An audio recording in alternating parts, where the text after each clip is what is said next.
शहर से दूर पहाड़ियों के बीच एक हवेली खड़ी है, बरसों से बंद। दरवाजों पर जंग, खिड़कियों में मकड़ी के जाले। कहते हैं यहाँ कोई नहीं ठहरता, जो भी रुका वो सुबह तक नहीं बचा। रात में मूसलाधार बारिश हो रही है। एक कार उस हवेली के सामने रुकती है। एक युवक बाहर निकलता है, खोया हुआ, रास्ता भटक चुका।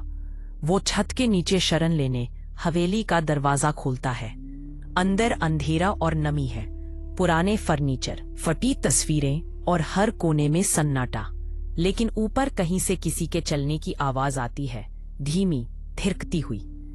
दीवारों पर पुराने परिवार की तस्वीरें लगी हैं। हर चेहरे पर मुस्कान है, बस एक लड़की को छोड़कर। उसकी आंखें जैसे सीधे देख रही हों और हल्की सी नमी उनमें चमक रही हो। टेबल पर रखी घड़ी अपने आप चलने लगती है। उसकी सुइयां उल्टी दिशा में घूमती हैं। हर टिक टिक के साथ हवेली की लाइट्स झपकने लगती हैं। वो युवक मेज पर रखी एक चाबी उठाता है। चाबी पर धूल जमी है, लेकिन उस पर उकेरा हुआ नाम अभी अभी लिखा गया हो, जैसे तर्जुन। वो ठिठक जाता है, ये उसका ही नाम है। सीढ़ियों से ऊपर किसी के कदमों की आहट आती है। वो ऊपर जाता है। हर कदम पर लकड़ी की सीढ़ियां चरमराती हैं। ऊपर के कमरे का दरवाजा आधा खुला है। कमरे के अंदर हवा से हिलता हुआ एक लाल पर्दा। वो पास आता है, पर्दा हटाता है, कुछ नहीं, बस खिड़की के बाहर बिजली चमकती है और पल भर के लिए आईने में किसी का चेहरा दिखता है। आईने में वही लड़की दिखती है जो तस्वीर में थी।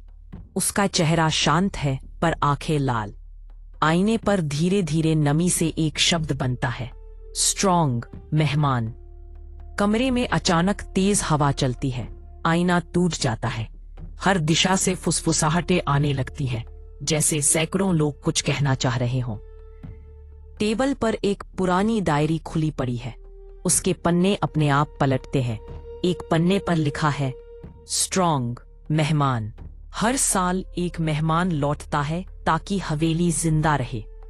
नीचे जाने की कोशिश में अर्जुन भागता है, लेकिन सारे दरवाजे बंद हो चुके हैं। लाइटें बंद हो जाती हैं।